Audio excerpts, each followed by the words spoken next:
కోర్కెలు తీర్చే కొంగు బంగారు దేవుడిగా అనుగ్రహిస్తున్న శ్రీ వెంకటేశ్వర స్వామి వారిని భక్తులు అభిషేక సేవలో దర్శనం చేసుకుని తరించారు. ఖమ్మంలో కొలువైన శ్రీ వెంకటేశ్వర ఆలయంలో స్వామివారికి శుక్రవారాభిషేకాన్ని కమనీయంగా నిర్వహించారు. గర్భాలయంలో స్వామివారి బృహత్ మూర్తికి అర్చకులు పాలు, పెరుగు, తేనె, కొబ్బరి నీరు తదితర సుగంధ పరిమళ ద్రవ్యాలతో అభిషేకం చేసి భక్తులకు తీర్థప్రసాద వితరణ జరిపారు. జలకమాడి ఉన్నాడు సర్వేశ్వరుడు, నీకు కలిగిన మంచి నల్ల కలువవలే.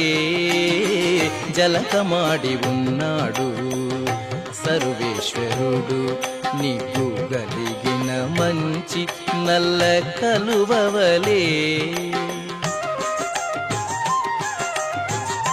ఎలమి కప్పుర కాపు ఇదే చాతుకున్నవాడు, ఎలమి కప్పుర కాపు ఇదే చాతుకున్నవాడు, వెలలేని ఎట్టి పెద్ద వెండి కొండవలేను.